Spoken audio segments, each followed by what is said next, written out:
C'est Mastermind Kraken ici à Paris avec plus de 30 e-commerçants. Suite au succès de notre dernier Mastermind, on a décidé de vous offrir l'intégralité des conférences exclusives qu'on a réalisées lors de cet événement. C'est un cadeau inestimable et c'est une série de vidéos dans lesquelles il y aura 7 vidéos qui vont sortir les unes après les autres. Pensez à vous abonner pour ne rater aucune de ces conférences. Imaginez-vous pouvoir recruter les meilleurs talents sur votre marché, optimiser votre relation fournisseur et maximiser votre cash flow au quotidien. J'ai appris avec l'expérience et la douleur plein de conseils sur tous ces sujets-là pour pouvoir créer une Dream Team, optimiser votre relation fournisseur et maximiser notre cash flow au quotidien pour pouvoir investir de façon agressive dans notre croissance. Et c'est ce qu'on va vous partager dans la conférence du jour. Ce qu'on vous partage aujourd'hui, ce n'est pas des choses qu'on a lues, qu'on a entendues, c'est des choses qu'on a vécues. Et c'est avec lesquelles on a réussi à passer de 300 000 € par an en 2020 à 3 millions par an en 2021 à 5 millions en 2023. Et si vous voulez savoir comment est-ce qu'on a fait, c'est dans la conférence juste après. Du coup, on va parler un peu starter pack du scaling. C'est vraiment des choses qui sont essentielles. Vous ne pouvez pas vous dire du jour au lendemain, on va faire 1 million de marge, 1 million de ventes, peu importe, sans avoir traité ces points-là, au risque d'exploser en vol. Et je suis sur le marché depuis 2016, 2017 avec des résultats qui sont intéressants. J'en ai vu plein exploser en vol, scaler trop rapidement, se péter la gueule, ne pas pouvoir honorer des commandes ou pire, vendre à mort et devoir rembourser ou devoir prendre des litiges, des chargebacks en masse. Ou pire, recruter et ne pas avoir vu sur le cash flow qu'il n'y avait pas assez pour payer. Ça, on en parlera. Mais franchement, la situation la pire qui peut arriver, vous vendez comme un malade, vous êtes super content, vous n'avez pas traité ou checké la qualité du produit, vous envoyez un produit ou encore pire, vous n'avez pas le produit en dispo, il n'y a plus de stock chez le fournisseur, vous devez attendre un mois et demi. Vous avez tous vos clients qui vous charge back, qui demandent des remboursements. Votre PayPal saute, votre Stripe saute, votre banque saute, vous n'avez plus de business. Donc, comment on fait pour éviter d'arriver dans ce genre de situation ? Les 4 points qui sont importants pour moi, premièrement, c'est le recrutement, donc le scaling de votre équipe. Typiquement, à un moment donné, mathématiquement, il faut des gens avec vous pour bosser, pour produire, pour intégrer des produits, pour créer des boutiques, pour gérer vos boutiques. Il faut des gens. Deuxième point, gestion fournisseur et logistique. Si vous n'êtes pas capable d'expédier vos produits rapidement, efficacement, avec un bon niveau de qualité, vous êtes mort. Troisième point, l'oseille, le cash flow. Comment est-ce qu'on fait pour maximiser son cash flow ? Si en 2021, on arrive à scaler aussi vite, c'est aussi parce que je mets 200 000 € de dette chez mon fournisseur. Et ça, la possibilité d'avoir des lignes de crédit, qu'elles soient chez les fournisseurs, chez les plateformes de publicité, c'est essentiel et il y a vraiment des choses à checker. Si vous pouvez les mettre en place, vous allez gagner du cash flow et donc avoir la possibilité de grossir. Et le quatrième point, c'est tout ce qui est Payment Gateway Bank, le fait que ça soit stable, solide et que ça ne devienne pas un problème dans votre développement. Sur la partie recrutement du coup. Avant, qu'est-ce qui se passait ? On a voulu recruter des gens, on s'est dit ok, on va recruter, on va faire un peu de bouche à oreille, on en parle un peu à droite à gauche. Et on fait beaucoup de recrutement. C'est dur de prendre une décision parce que tu ne sais pas vraiment qu'est-ce que tu attends des gens, quels sont les critères à analyser chez les gens qui vont arriver.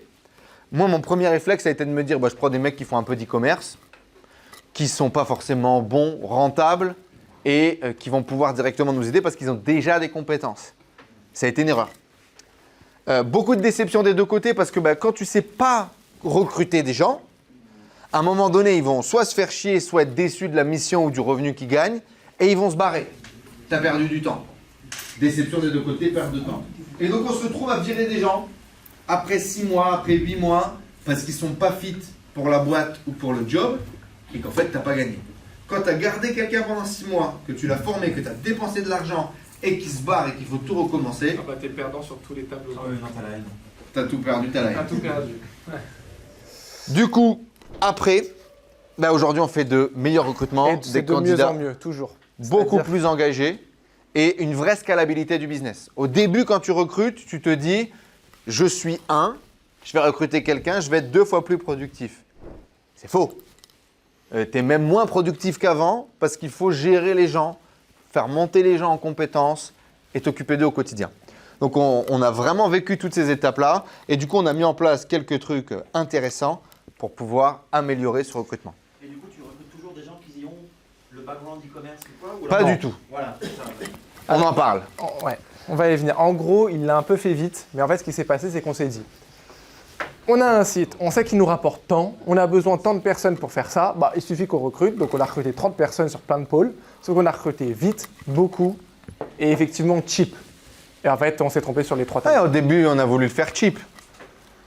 On s'est dit… On s'est dit, bah, 1500 balles, ça coûte pas très cher. Voilà, en plus, on met en freelance, donc 1500 balles payées, c'est payé, tu vois, je veux dire, voilà. Et bah, c'est ça. Puis on a s'est dit, business, attends, ça. tout le monde recrute à Madagascar, machin, les Maghrébins, c'est pas cher, salaire, machin, tout ça. Réalité, pot de zub, on a perdu de l'oseille. Premier point du coup qu'il fallait améliorer, c'est la marque de la boîte. Nous, on n'avait même pas de boîte. On avait une agence, Moi, les j'avais sites un peu e-commerce, l'agence, ouais. on n'avait pas de boîte d'e-com, on n'avait pas de vision, il n'y avait pas d'image de marque, il n'y avait rien de tout ça. Donc la première des choses, ça a été d'améliorer ta marque employeur. De créer une marque employeur en fait. C'est déjà de base, c'est de créer une marque employeur. Ça, peu de gens y pensent en dropshipping et c'est plus, on a l'impression quand on parle de marque employeur qu'on est déjà dans la boîte du CAC 40. Mais en fait non. La marque employeur, ça joue dès le deuxième, même dès le premier salarié. Ça se joue tout de suite en fait. Et ça, donc la marque employeur, c'est très important si vous voulez attirer des talents. Parce que c'est sûr que pour bosser avec quelqu'un du SAV qui est à Madagascar, bon, c'est peut-être pas très gênant. Mais demain, vous voulez avoir quelqu'un, un vrai gestionnaire de boutique, forcément, si vous voulez attirer les meilleurs, il faut une belle boîte. Parce qu'ils ne voudront pas bosser pour vous, ils voudront bosser pour une boîte qui a, elle, une marque employeur. Voilà. Donc, effectivement, la première chose à mettre en place, avant toute chose, avant même de parler de recrutement, et ça, on a vu l'importance que c'était donc de définir la mission, la vision, les valeurs. Donc, la mission, pourquoi est-ce que vous avez créé l'entreprise? Donc, nous, c'est simple, sur Attentide, c'est de scaler et de réaliser un million de chiffre d'affaires avec nos sites en dropshipping, c'est ça la mission. Sur moi, la mission de l'agence, c'est on veut devenir l'agence numéro 1 sur WooCommerce. D'accord. Vision, c'est justement où est-ce qu'on veut arriver, où est-ce qu'on veut aller et quels sont les objectifs. Donc ça, on a déjà parlé, ça va avec la mission, mais la différence avec la mission, c'est que la vision, vous allez réfléchir sur, du coup, qui sont les personnes avec qui vous travaillez. D'accord. Et va en découler des valeurs. Donc les valeurs, généralement, ils sont au nombre de 3. On vous conseille de prendre 3 parce qu'au-delà de 3, en fait, il faut faire des choix. C'est ça qui est archi important quand vous faites une marque employeur, c'est de faire des choix. Il faut définir 3 valeurs. D'accord.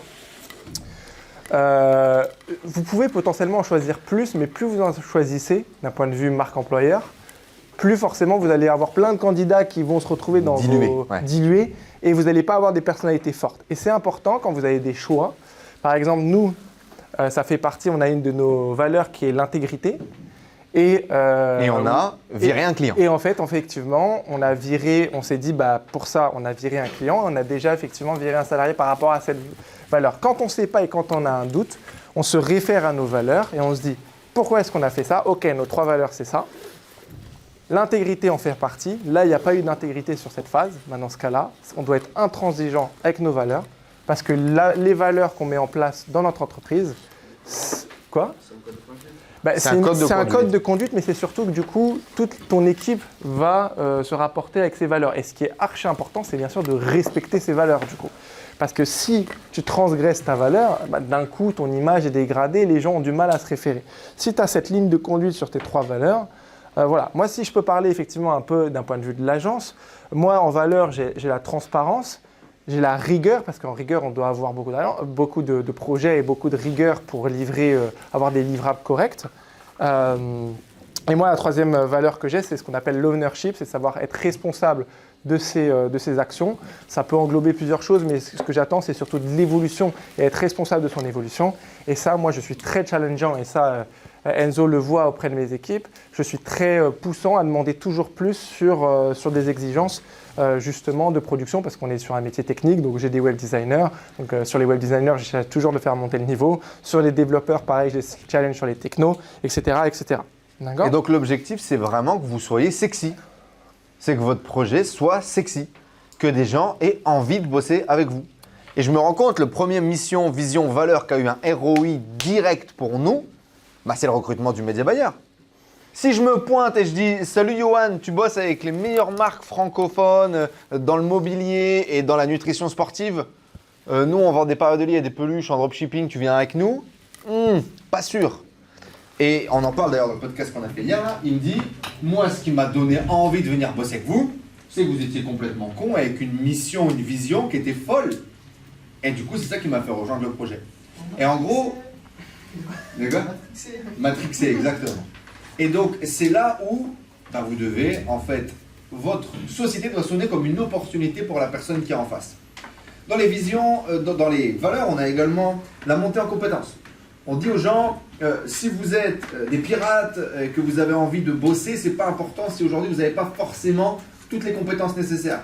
Si vous êtes prêt à bosser, à monter en compétences, on va vous donner un cadre dans lequel vous allez pouvoir vous développer et évoluer. Ça paraît un peu bullshit, grande boîte, mais dans la réalité, tu peux le mettre en place. Et dans la réalité, ça vous apporte beaucoup plus. Enfin, c'est quelque chose que l'on fait une fois. Il faut bien sûr Se poser et prendre le temps de faire ça, mais on a du ROI, clairement. Si vous êtes quelqu'un de héroïste et vous voulez voir un peu le retour sur investissement que chaque action sert, bah, ça, clairement, ça sert votre entreprise de définir ça parce que vous allez recruter des talents. Et sans ça, ça va être plus compliqué.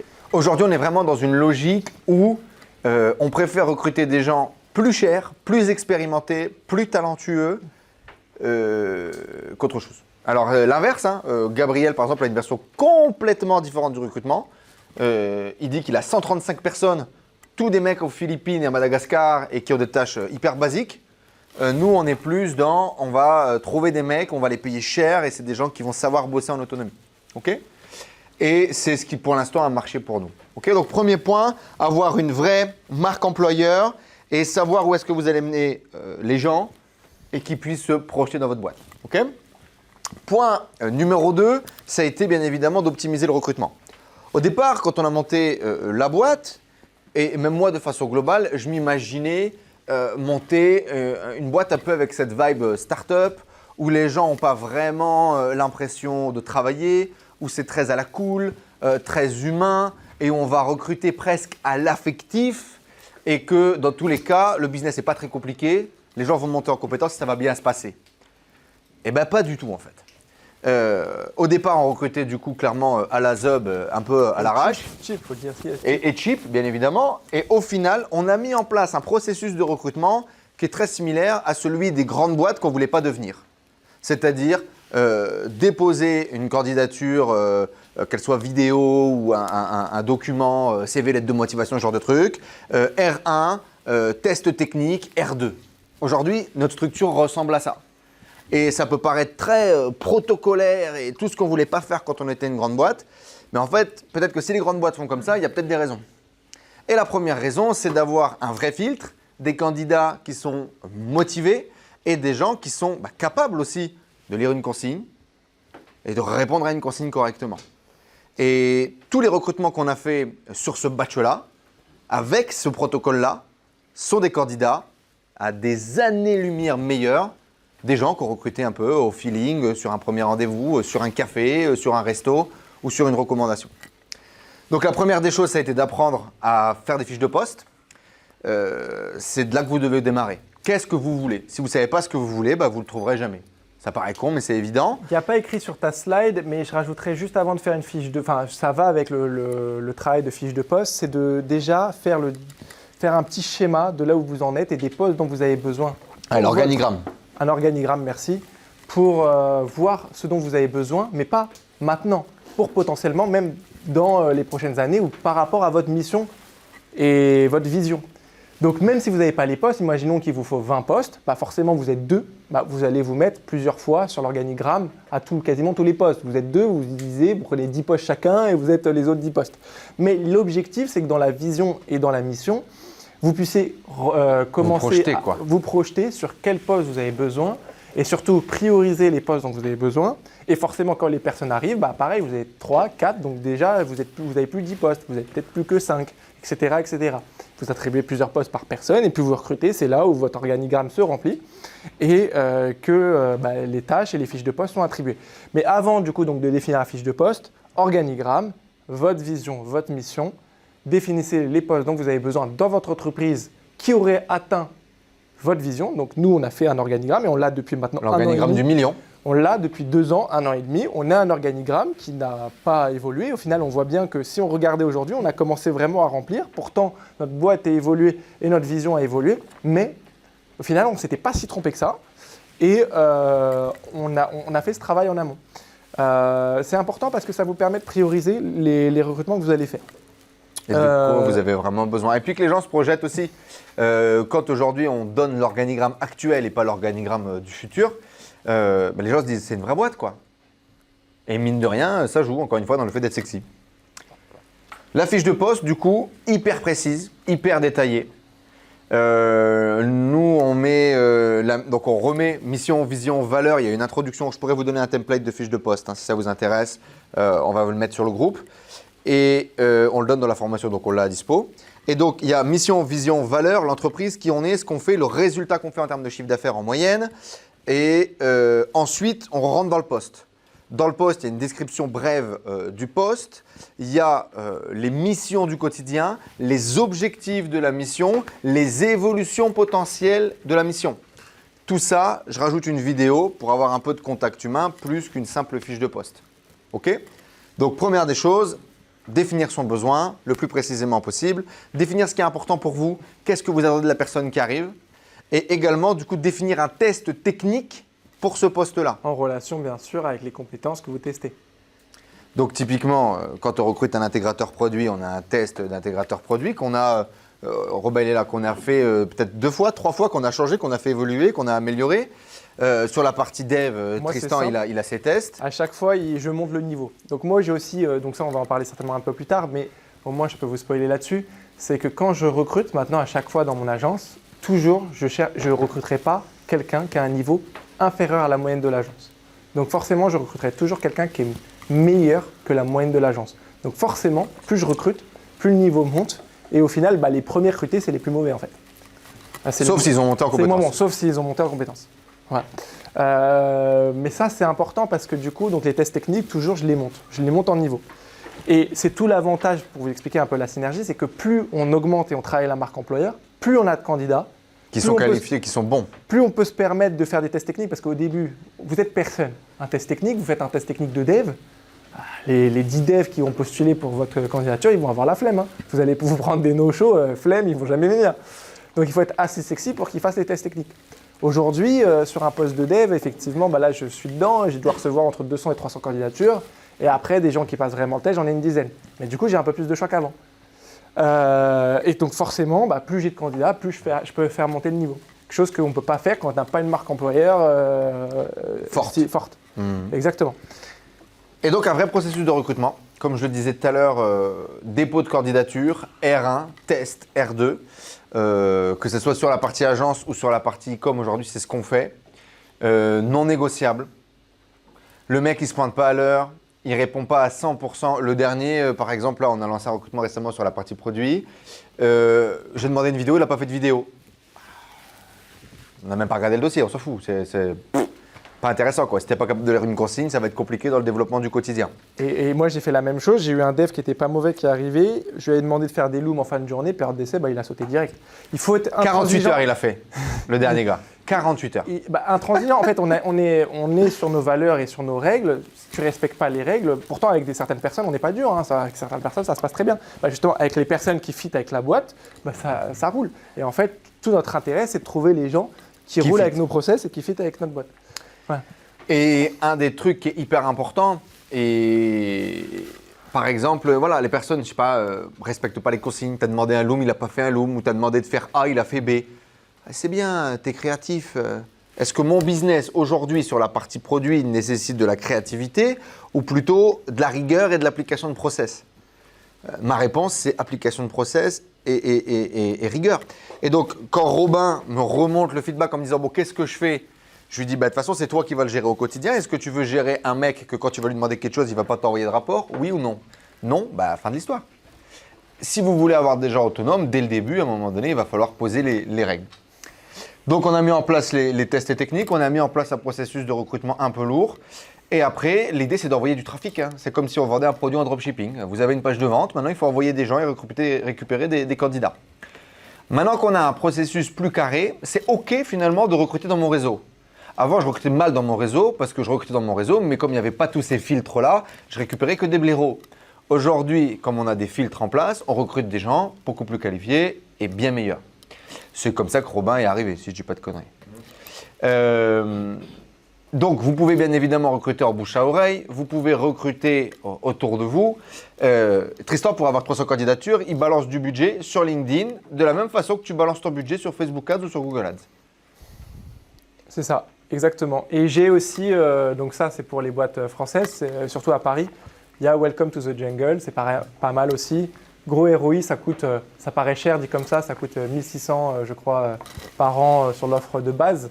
Mais en fait, tu reçois tellement de candidatures que par rapport au coût, enfin le coût du lead, si on appelle ça un lead, du candidat, c'est rentable. Voilà.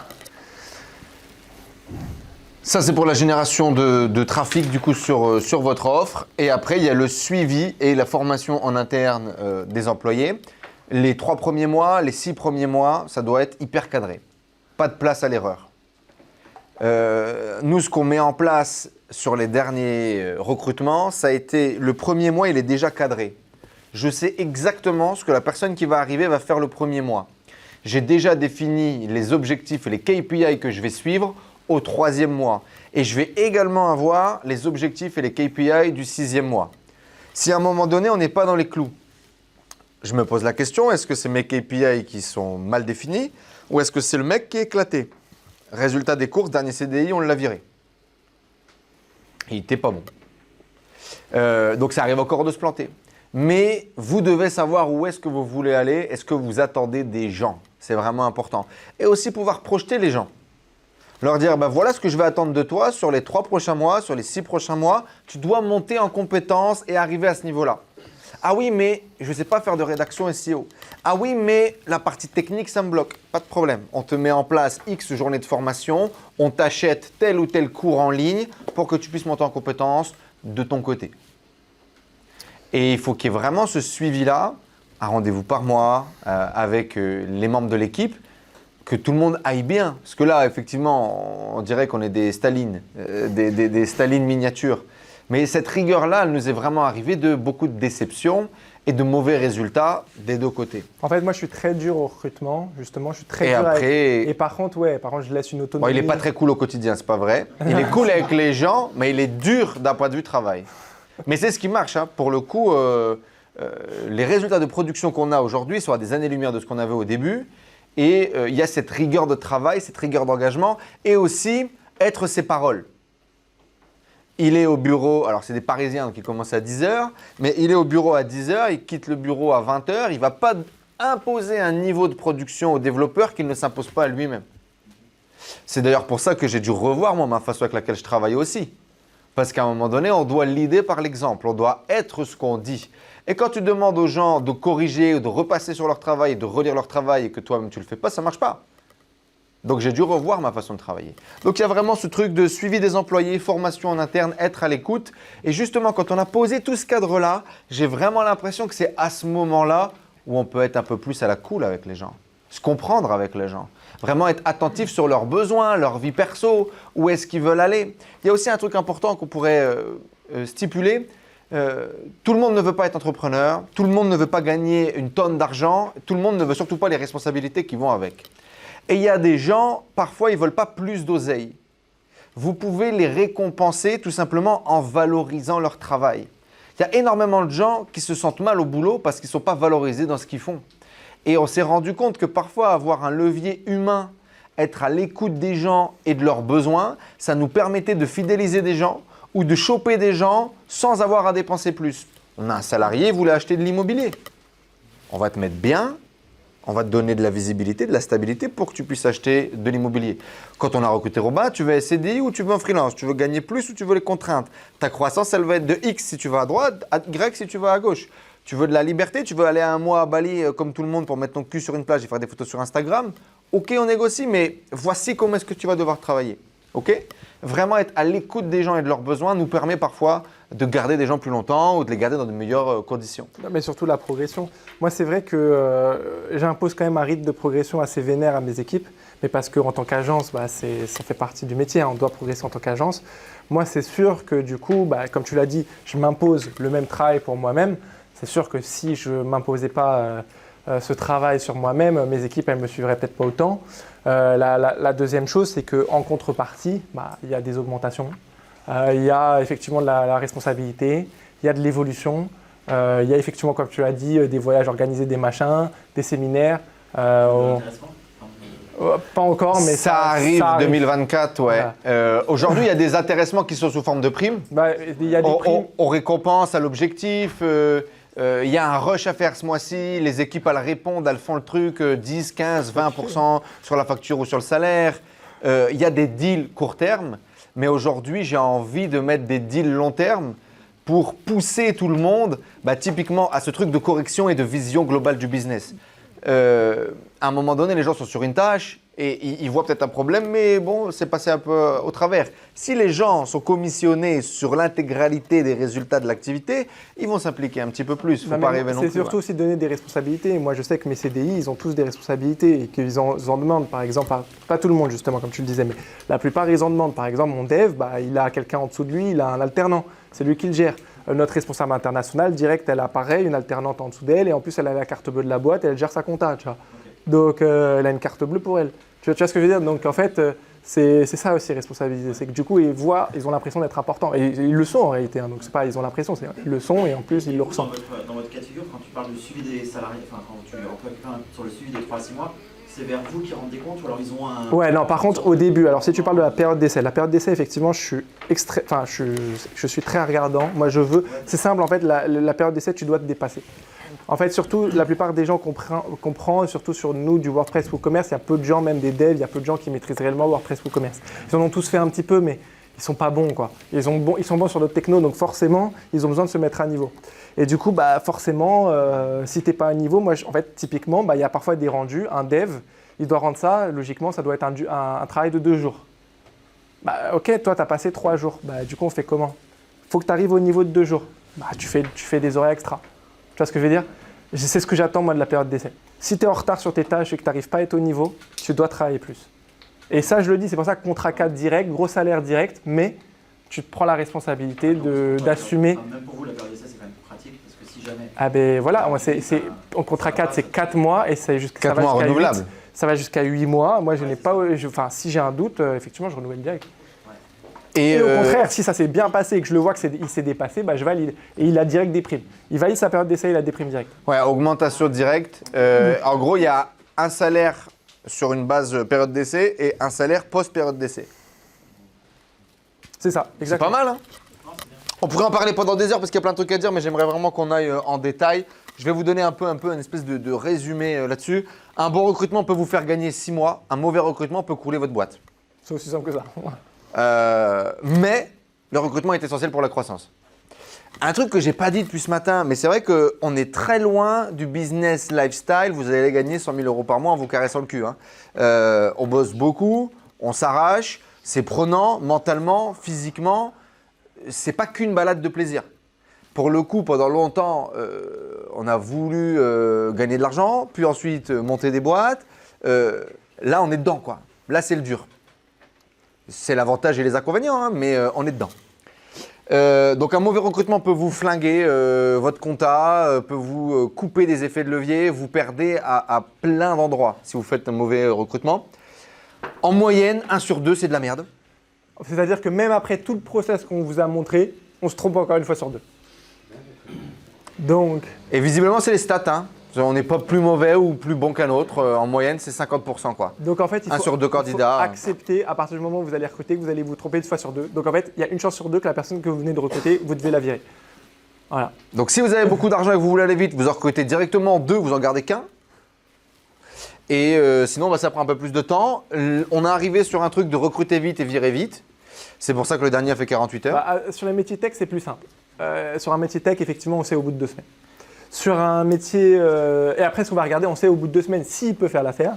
Et après, pendant toute sa période d'essai, c'est comment est-ce qu'il se dépasse pour atteindre les objectifs. Sur la partie produit, on le sait vite aussi maintenant. Hein. Sur la partie produit, on sait vite aussi. Mais tu as des métiers, par exemple, que j'ai, comme tous les métiers commerciaux ou le marketing, etc. C'est plus compliqué. C'est un peu plus compliqué. Ouais. Est-ce que vous avez testé le salaire à la performance ou le salaire fixe? Vous avez pensé En France, c'est compliqué d'implémenter ce type de choses. On est en France, c'est pour ça. Le problème de ce type c'est le gros problème de la France et de la Belgique, c'est d'avoir des charges sociales extrêmement élevées où le système de prime d'intéressement n'est pas intéressant.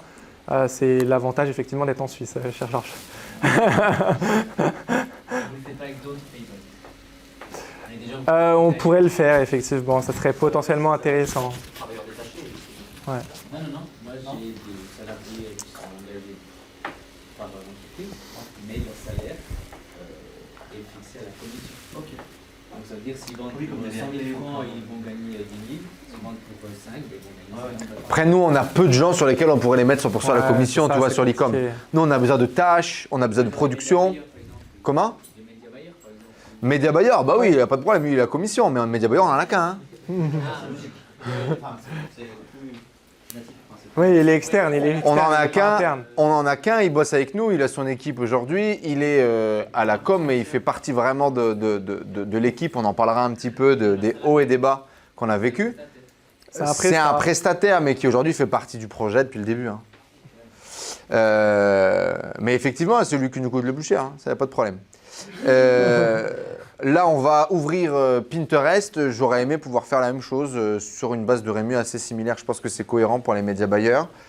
Hormis médias buyers, pas grand-chose. Hein. Gestionnaire de boutique, oui. Potentiellement un intéressement, ça a du sens. Et c'est tout. Hein. Et c'est tout. Immersion et synergie. Clairement, en remote, c'est beaucoup plus compliqué qu'en physique. Tout le monde veut travailler à distance, mais quand tu as les gens à distance, tu les prends par le callback, tu les regardes dans les yeux. Il fait peur, lui, quand même. Hein. Quand tu l'as entre 4 yeux après 2 cafés, ça change de quand tu l'as sur Zoom à distance, quoi. Et clairement, comme on n'est pas très très bon en termes de communication à distance, on s'est rendu compte que le management en physique marchait beaucoup mieux. Les équipes sont beaucoup plus productives quand elles sont en physique. Et il y a une meilleure entente et il y a une meilleure synergie entre les gens. Ça paraît évident. Mais comme on est dans un mode du remote, et moi j'ai eu à distance et j'imaginais un truc full remote, éclaté, boîte funky, bah non en fait. Revenons à des trucs qui marchent bien, mets tous des gens dans un bureau et démerde-toi pour que ça se passe bien. Et ça marche mieux en physique. En de fait, nos retours. En fait, le problème, c'est pas que les gens ne sont pas productifs en remote. Le problème, c'est que même d'ailleurs, il y en a certains qui sont plus productifs en remote. Le problème du remote, c'est de 1, c'est la communication. Donc parfois, les informations passent mal. Donc pour ça, à la limite, tu peux le compenser en faisant des meetings réguliers, etc. Mais le deuxième gros problème, et selon moi, surtout sur notre métier, c'est surtout ça qui pose problème, c'est malgré les process qu'on a, etc., il y a quand même des techniques de production qui sont bien meilleures et supérieures que d'autres, et que si un gars il bosse dans son coin et que tu n'es pas là à surveiller, tu ne te rends pas compte Il le de voit ses pas. erreurs. Ouais. Voilà. Et donc en fait, il accumule une dette technique que s'il était en bureau, il n'aurait pas parce qu'on verrait qu'il est en train de faire n'importe comment sa méthodologie en fait. Hein, et parfois, on fait vraiment des trucs qui sont fous, hein, mais des trucs de malade. Le focus, c'est A, tu as dit que c'était A, le mec, il bosse sur B, il n'a pas vu, il n'a pas tilté, il n'a pas… Ça arrive plein de fois. Je pense que le remote peut très bien marcher avec ce type d'équipe uniquement s'il y a des sortes de bootcamps qui sont organisés régulièrement. Ouais. Quoi. Voilà. Et surtout en étant process hyper carré, etc., ce qui est beaucoup plus compliqué du coup. Donc franchement, si je peux vous recommander, physique. Les gens avec vous pour bosser, pour avancer, beaucoup plus efficace. Attention, le SAV, il est à Madagascar, ça se passe très bien. Parce que c'est un business qui est très processisé, il y a moins de réflexion humaine, il y a moins d'erreurs possibles, ça se passe bien. Mais là, on vous parle de duplication internationale, de marketing et de stratégie. Exactement. Quand on est sur ce type de métier, c'est un peu plus complexe. Stage versus freelance versus CDI. Pour tous ceux qui ont des boîtes en France, il y a des leviers à utiliser, les stagiaires, les alternants, etc. Petit retour d'expérience, vas-y. Moi, c'est simple, j'ai grossi ma boîte avec ça, avec les stagiaires. Donc, j'ai commencé avec des stagiaires et des alternants. Donc, clairement, c'est un très bon start. Mais c'est sûr qu'aujourd'hui, à l'inverse, les alternants, à moins de prendre le top, vraiment le top du top, et c'est ce que je fais, du coup, c'est ce que j'essaye de faire. Un alternant, du coup, entre guillemets, aujourd'hui, ça serait des boulets. Un alternant moyen, ça serait un boulet dans l'étape où on est aujourd'hui. À moins vraiment de prendre le top. Je continue de recruter, mais ça, j'ai un petit hack, justement, au stade où on en est pour recruter des alternants. C'est simple, les alternants que je prends, Test c'est technique des de tests façon. techniques de CDI qu'il arrive à passer. Voilà, c'est aussi simple que ça. C'est qu'il postule pour un CDI, il arrive à passer test technique CDI. Voilà, dans ce cas-là, je le prends en alternance si vous préférez une alternance. Voilà. Mais en gros, non, au début, effectivement, vous n'avez pas le choix. En France, vous avez la chance, on a pas mal d'aides. Donc, c'est sûr qu'un alternant, ça ne coûte pas grand-chose. On parle de 600 balles et en fait, ça dépend de son âge. Faites attention juste à l'âge qu'il a. Mais c'est vrai que ça peut coûter vraiment pas cher. C'est autour de 600 € par mois. Pour un mi-temps, c'est quand même pas mal. Vous pouvez avoir des bons profits en alternant, mais voilà, il faut bien suivre un process, etc. Le stagiaire, ça peut très bien aussi vous aider à grossir, mais ça doit être un complément. C'est-à-dire que le stagiaire, il doit être là en complément, en support d'un métier. Donc c'est par exemple, là, moi, je me suis remis à recruter des stagiaires, mais parce qu'il y avait des managers en dessous. Ce n'est pas moi directement qui va gérer des stagiaires. On a par exemple un Francisca qui a pris Rina, qui a commencé stagiaire et qui va passer en sorte d'alternance. Bon bref, je ne vais pas rentrer en détail, mais c'est parce que du coup il y a bien une personne en dessous. Donc moi au début, quand j'étais tout seul, effectivement, j'ai commencé par des stagiaires et des alternants, c'est très bien pour débuter, mais à un stade où on en est aujourd'hui, c'est limite plus le contraire, ça serait plus des boulets parce qu'il faut former, c'est pas contre eux, mais c'est juste qu'il faut les former, etc. Et du coup ça demande beaucoup de temps. Voilà, si vous recrutez ce type de profil, il faut savoir que vous allez les former. Donc, en gros, l'avantage du stagiaire et de l'alternance, c'est que ça ne coûte pas très cher d'un point de vue charge, mais le désavantage, vous ne pouvez pas attendre d'eux la même chose qu'un CDI. Ouais, le ils sont là en fameux, je prends un formation. stagiaire, je vais le mettre à la com, il va faire les réseaux sociaux, c'est de la merde, ça marche pas. Hein. Ça ne marche pas. Il faut que vous le formiez. Un stagiaire ou un alternant, il est capable de faire des choses que vous êtes vous-même capable de faire ou que votre équipe est capable de faire. Donc, ce type de recrutement doit être fait quand vous maîtrisez une partie du process et que vous savez que vous pouvez déléguer une partie du process. Vous ne pouvez pas attendre, ça c'est une grosse erreur de certains amis entrepreneurs, vous ne pouvez pas attendre d'un stagiaire, vous dire « Ah bah, je ne connais rien à la tech, je vais recruter un développeur en alternance et il va me faire mon site. » C'est pas possible, ça ne fonctionne pas, ne le faites pas. Il y aura toujours des exceptions, peut-être que vous connaissez un tel pour qui ça a marché, mais globalement, vous allez perdre du temps. À la fois pour l'alternant et pour vous. Le but de l'alternant et du stagiaire, c'est que vous le formez et donc que vous maîtrisez pourquoi vous le prenez. Okay, là, par contre, à l'inverse, un CDI peut très bien compléter une partie d'un métier que vous ne maîtrisez moins. Encore une fois, je préfère moi toujours avoir au moins une base sur un CDI que je recrute. C'est-à-dire que mon dev, moi je ne suis pas développeur, mais je sais faire un peu de dev. Ça me permet de juger, savoir s'il est bon.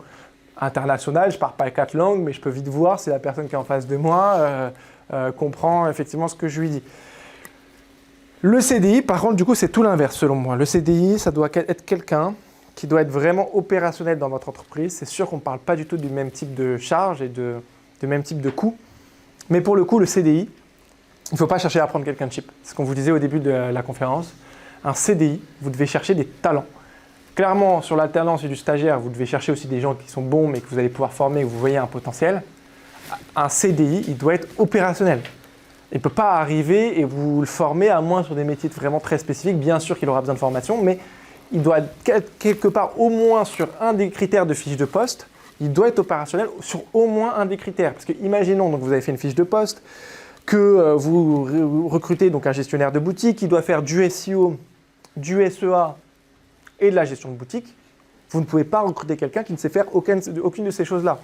Vous pouvez très bien prendre quelqu'un qui maîtrise parfaitement un pilier et qui maîtrise moins bien les deux autres, il va être formé sur les deux autres, mais il faut au moins que quand il arrive, qu'il soit opérationnel sur une partie. Ne comptez pas sur un CDI pour le former de A à Z sur tous les piliers de votre fiche de poste. Bien sûr, ça va être très rare de trouver quelqu'un direct qui répondrait à tous vos critères de la fiche de poste, mais il faut au moins qu'il maîtrise une partie et parfaitement. Ou alors qu'il y ait un peu moyen partout, comme ça il a un axe d'amélioration sur partout. Vous voyez un peu la vision du recrutement du CDI. Le CDI, c'est vraiment, il arrive, il doit être opérationnel. Même s'il n'est pas opérationnel sur tout, c'est pas grave. Vous pouvez le former après. Mais il faut que quand il arrive, vous pouvez trouver du ROI quasiment direct. Ou en tout cas, vous avez une vision, parce que si on recrute un développeur, on n'a pas du ROI direct, mais vous voyez l'idée. C'est que vous savez que quand vous le prenez, qu'il est opérationnel. Il s'est bossé. Pour répondre à ce que tu disais tout à l'heure, Benjamin, freelance, mindset, entrepreneur, terminé. Si vous cherchez un associé, vous ne cherchez pas un employé. C'est des profils qui sont complètement différents. Moi, j'ai énormément de gens, quand je poste un truc, ils me disent « Bah ouais, moi j'ai 2-3 boutiques, j'aimerais venir bosser pour toi. » On appelle ça de l'espionnage industriel, les gars. C'est pas un recrutement. Vous allez former des gens qui vont dans 6, 12, 18 mois se barrer. Et c'est normal en fait. Si vous écoutez ce qu'ils font et ce qu'ils veulent, ils veulent gagner de l'oseille, ils veulent être indépendants, ils ont déjà réussi à le faire, ils ont potentiellement déjà des résultats, ils n'ont pas besoin de vous. Ils veulent juste vous sucer un peu ce qu'ils n'ont pas encore chez vous pour l'implémenter chez eux.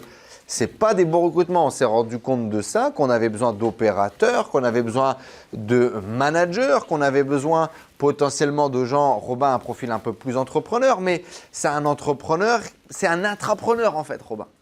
Il a d'importance de gagner de l'argent, mais d'être reconnu par son travail et de travailler dans une équipe qui est plus grosse que lui.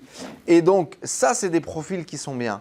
Mais des freelances, entrepreneurs qui vont vous rejoindre, la majorité du temps, vous allez perdre du temps. Vous allez former des gens qui finiront par se barrer.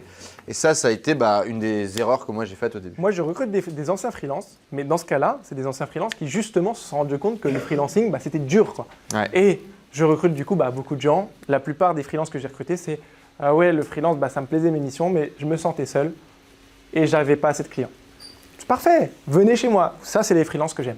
Voilà. Ok, c'est clair pour tout le monde. On a passé un temps incroyable. On dépasse vraiment dans tous les sens. Mais ouais, c'est des points qui sont importants. J'aimerais quand même vous parler un petit peu gestion fournisseur et cash flow rapidement, un quart d'heure. Après, on fera un petit break très rapide de 10 avant de continuer sur les partages des meilleurs tips que vous avez vécus. Si vous scalez mal, vous pouvez tuer votre entreprise, c'est ce que je vous disais tout à l'heure. Volume de colis.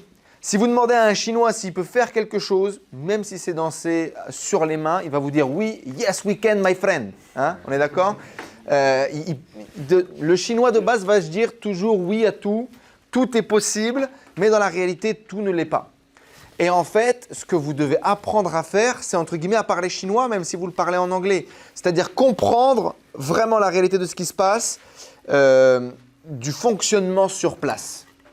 Comprendre qu'un agent, c'est un gars potentiellement qui a un entrepôt, qui est un intermédiaire commercial, qui va maîtriser beaucoup mieux la logistique, mais qui va dépendre des fabricants. Et quand il vous dit yes, il n'a pas encore appelé à l'usine pour vérifier qu'il y avait du stock, pour vérifier la possibilité de la production, etc. Vous devez maîtriser toute cette partie-là. La réalité du dropshipping, on ne fait pas de logistique, c'est faux. On est à des années-lumière. Si aujourd'hui, on ne s'intéresse pas, qu'on ne développe pas, qu'on ne creuse pas la partie fournisseur, on est mort. Okay?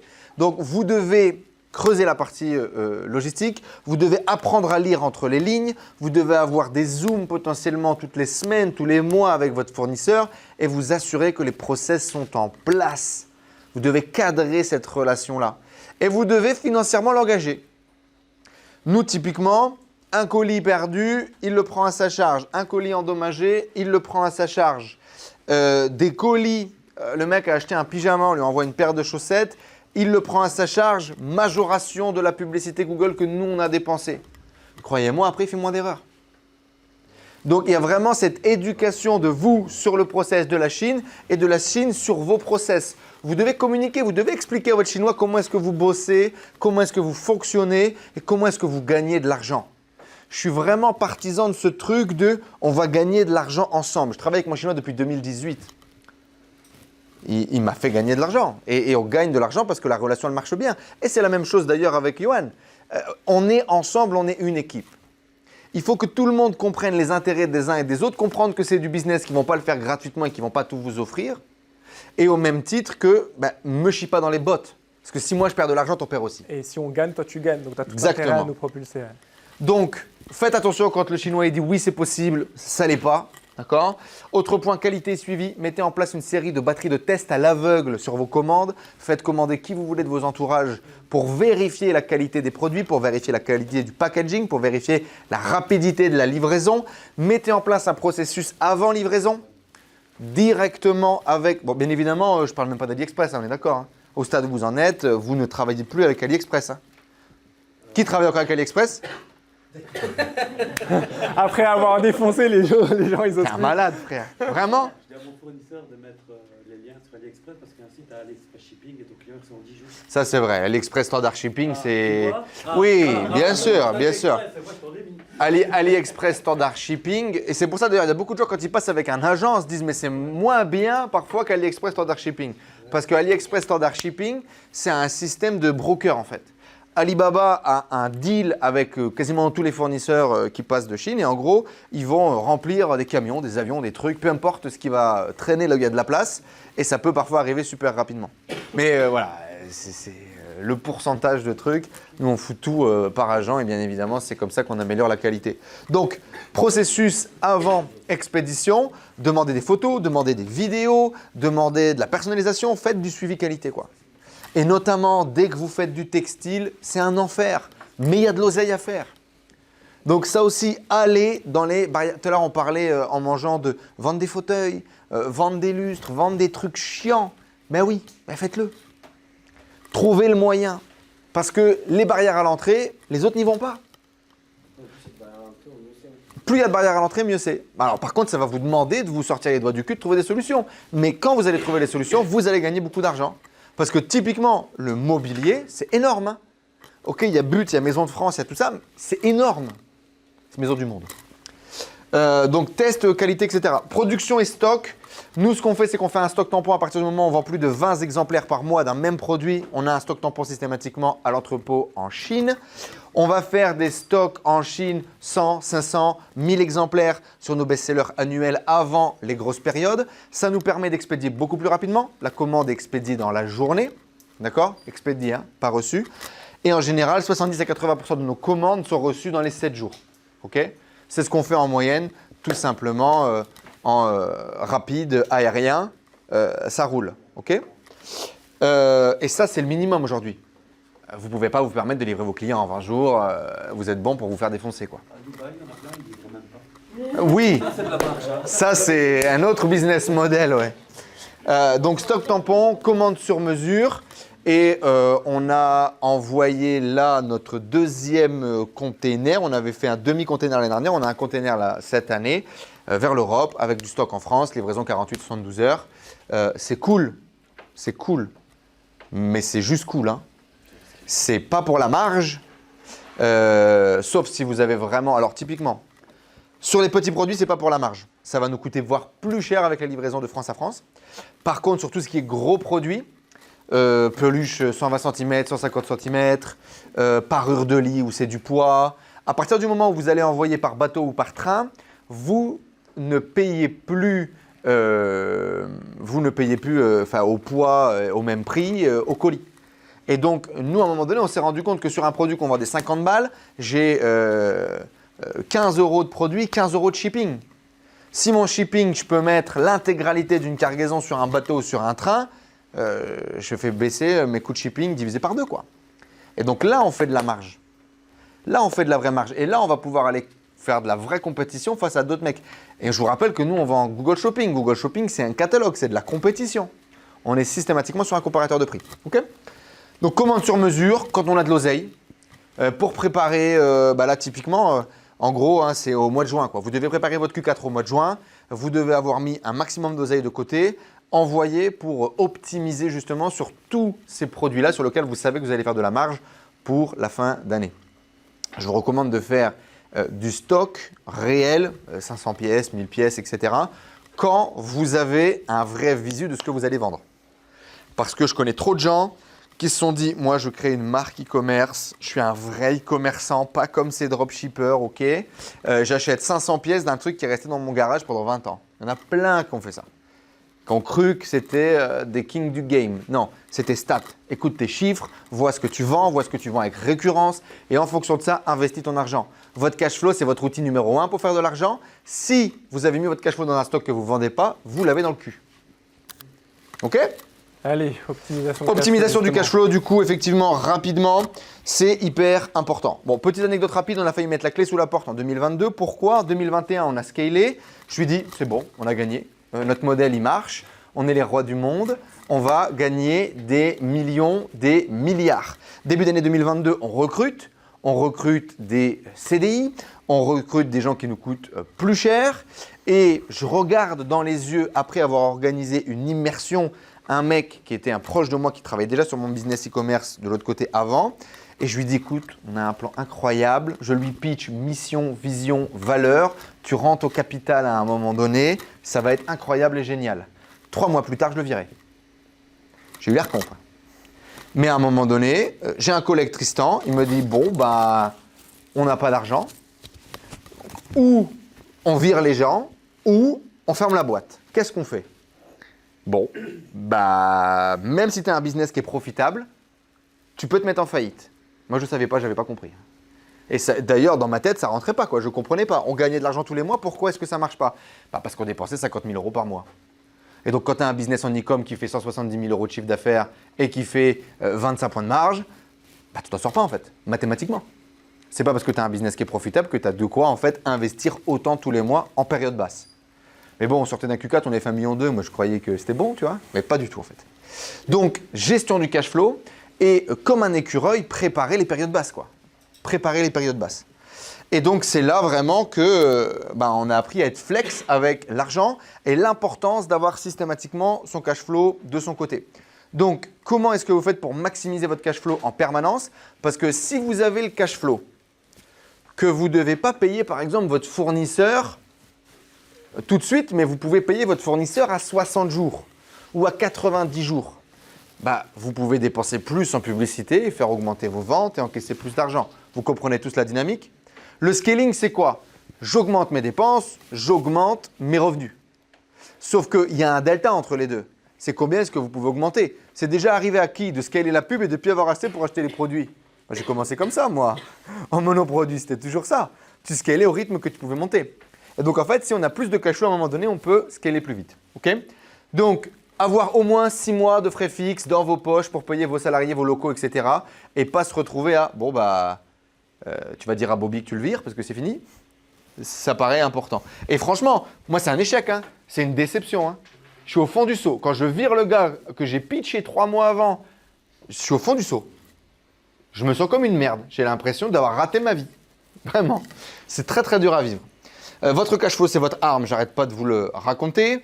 Anticipez toujours février, mars, avril, mai, juin, que si vous n'avez pas des niches d'été, bah, ça va être des mois de merde.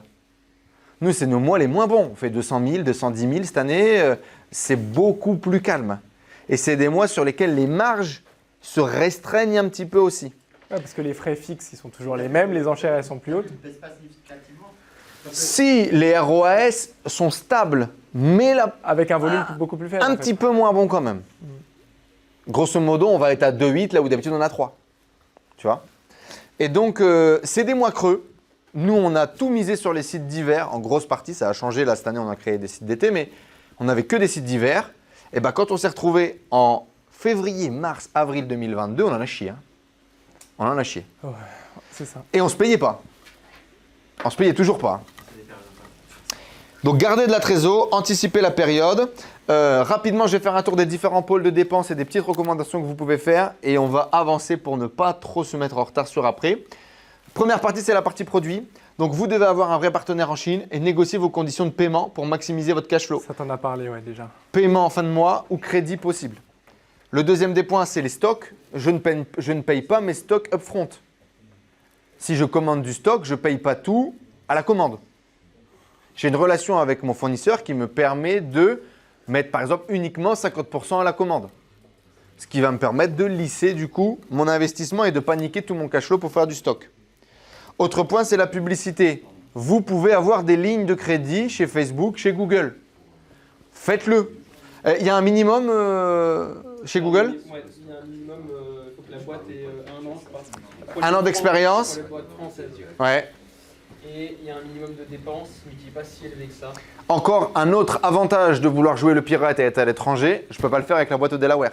La boîte aux États-Unis ne me donne pas la ligne de crédit. Alors qu'une boîte en France, ils vous la donnent direct. Je ne l'ai pas eu. Ils ne me la donnent pas. Avec TD, tu peux aussi. Irlande, tu peux. C'est sûr. Mais j'imagine que US, tu peux aussi, certainement dans d'autres conditions. Non, mais là, on va pouvoir. Comment tu fais concrètement? Tu le demandes? Mais à qui, comment? Avec Google, il faut remplir un formulaire et après tu payes à 60 jours. Ouais, mais il te demande Ça peut aller à 90. Ça peut monter à 90 jours. On a quelqu'un qui l'a fait après. Après que j'ai fait cette conférence, on a des gens qui l'ont fait et c'est validé assez facilement. Je demande, genre, comme si je parlais ça Il ici, en fait. check juste les NSI et tu peux avoir une limite de dépenses, mais tu réévalues régulièrement. Moi j'ai un client, on vient de la passer à 25 millions. Vous imaginez si vous n'avez pas à payer votre ads, la différence que ça fait sur votre capacité à scaler?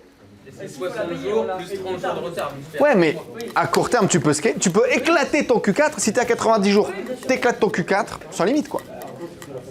Ok, donc ça faites la demande, optimisez vos paiements publicitaires. Et puis pour ceux en France, il y a aussi la banque. Hein. Bien sûr, n'hésitez pas à faire la ligne de crédit en France. Hein. C'est très facile. Hein. Vous avez une boîte française avec un minimum d'historique, prenez une ligne de crédit. Ah ouais. D'ailleurs, petite parenthèse par rapport à Kraken et au développement en faisant du crédit, il y a quelqu'un qui n'est pas ici qui a eu cette logique-là de développer des sites Kraken, enfin des sites SEO, avec cette logique immobilier, donc où en fait tu vas demander un crédit à la banque et le delta va faire... Nous, on ne l'a pas fait parce qu'on fait de la prestat de service et qu'on est limité d'un point de vue goulot. Mais c'est sûr que si tu es en mode de l'autre côté, bien sûr, de l'autre côté, Acheter un ou des sites clés en main à crédit. c'est très smart. Ouais. Alors je me suis renseigné. Et on en a qui l'ont fait, C'est ouais. pas si facile que ça. Moi, j'en ai 2 qui l'ont fait. Ouais. On en a qui l'ont fait. Ouais. En fait, tu Non, mais peux, c'est tu quelqu'un peux qui est déjà en difficilement. activité, hein. C'est Ouais, quelqu'un qui ouais. a déjà au moins Ouais, voilà. 2 ou 3 bilans. Voilà. Et qui, du coup, Dans ce cas-là, oui. demande, Parce que tu peux difficilement en fait financer quelque chose qui n'est pas. Qui n'a pas encore de valeur tangible. Ouais, mais Si t'as surtout tout, qui si n'est t'as pas, tout fait pour acheter son qui n'est pas du site, mobilier ou quelque chose de physique en fait. en fait, t'as une banque qui t'a dit non, tu vas avoir une deuxième. Ouais, c'est ça. Bien sûr, non, mais C'est pareil. je suis tout à fait Voilà, d'accord. donc c'est- Mais avec Si du tu veux le bilan faire, et tu tout, peux le faire. bien sûr tu peux. Sans bilan et financer un actif virtuel, c'est beaucoup plus difficile. Etienne, tu finances ta croissance, toi, je crois. Hein ouais. Avec quoi, stock et pub? Non seulement stock. Seulement stock. Il y a aussi Silver, S-I-L-V-R, qui va accompagner les e-commerçants à vous générer une ligne de crédit supplémentaire pour la pub ou pour le stock. En tout cas, clairement, la croissance, ça passe par là. À partir de 10 000 euros de chiffre d'affaires, donc accessible, quoi. Par contre, encore une fois, boîte clean, papier, co, quoi. Ok. Partenaire prestataire, du coup, ben, même chose. Effectivement, les encaissements aussi. Si vous travaillez par exemple avec un encaissement check-out de la banque, vous pouvez encaisser, l'argent est disponible le même jour sur votre compte en banque. Si vous travaillez sur un compte Stripe à 7 jours, vous êtes mort. Au moins 3 jours et d'autres systèmes d'encaissement, ça peut être plus rapide. Faites attention sur les plateformes d'encaissement sur lesquelles ils vont vous bloquer une partie de l'argent. Ça peut être une gestion différente, quoi, malheureusement. Partenaires prestataires, eh ben aussi si vous avez des partenaires prestataires, vous pouvez négocier et discuter. En 2022, j'appelle Johan, on est dans la merde. Qu'est-ce qu'on peut faire? On trouve des solutions. Donc vous pouvez négocier paiement 45 jours, 30 jours, ne pas payer comptant pour maximiser votre cash flow. Par contre, tout ce que je viens de vous dire sur le cash flow va demander d'être bon en compta. Si vous ne suivez pas vos chiffres, que vous pensez que l'argent qui est sur votre compte à l'instant T, c'est votre oseille, vous êtes mort. Vous êtes mort. On a vu plein de cas de figure de gens qui ont étiré les paiements et à un moment donné se retrouvent à ne pas pouvoir payer. Ou des gens qui prennent la TVA comme une ressource à utiliser au quotidien non plus, ça ne marche pas. Vous allez devoir devenir bon dans la gestion de vos flux financiers. Ok ? Communiquez avec vos partenaires, faites des réunions mensuelles, trimestrielles, parlez de vos projets, de la santé de votre boîte, de votre développement. C'est comme ça que j'ai négocié la facture de mon média buyer. C'est comme ça que j'ai négocié les factures de mon fournisseur. Parce qu'à un moment donné… Même des solutions de paiement, hein. Vous pouvez négocier chez Stripe, vous pouvez négocier chez toutes les solutions de paiement, hein. Même PayPal, pareil. Le pourcentage est négociable, ouais. Bah pourtant, nous, on l'a fait. On l'a fait. Ah si, en fonction de volume, tu négocies. Hein. Dès que tu dépasses un certain chiffre d'affaires, tu négocies. Je ne sais pas jusqu'à combien tu peux négocier. En tout cas, ils ont un truc très bien. Ah non, nous on a fait sauter des trucs l'année dernière. Hein. Ouais. Passe un palier. Bon, salariés forcément, beaucoup moins de marge de manœuvre. Boîte en France, attendez février pour vous verser vos dividendes. C'est notre recommandation. Et quand vous versez vos dividendes, anticipez et le creux et le cash flow que vous allez avoir besoin pour la croissance de vos boîtes. J'espère que cette vidéo, elle vous a plu. C'est vraiment une conférence de dingue dans laquelle on a condensé nos conseils les plus percutants en matière de scaling. J'espère que ça vous a donné une autre vision du développement du business et du développement de l'e-commerce, mais également des conseils concrets et applicables dès maintenant pour faire grossir votre business. Si c'est le cas et que vous avez envie de faire grossir votre business, on organise en ce moment même un mastermind à Punta Cana. Imaginez un hôtel 5 étoiles magnifique sur les plages paradisiaques avec des entrepreneurs millionnaires, multimillionnaires, les meilleurs de leur marché sur Facebook Ads, sur Google Ads, sur la création de market branding. Ces gens-là au même endroit. Ça va faire des étincelles Il n'y a que 18 places disponibles. Si vous avez envie de pouvoir y participer, le lien est dans la description juste en dessous. Laisse-nous ta candidature, parle-moi de tes objectifs de croissance, parle-moi de ton envie de faire décoller ton business e-commerce et avec grand plaisir, tu viendras vivre cette aventure avec nous. Le lien est juste en dessous. Mastermind Kraken Mission Punta Cana. Pour tous les pirates qui sont motivés, on vous attend. Je vous dis à très vite et dans quelques jours, il y a une prochaine conférence qui va sortir. Ne la rate pas.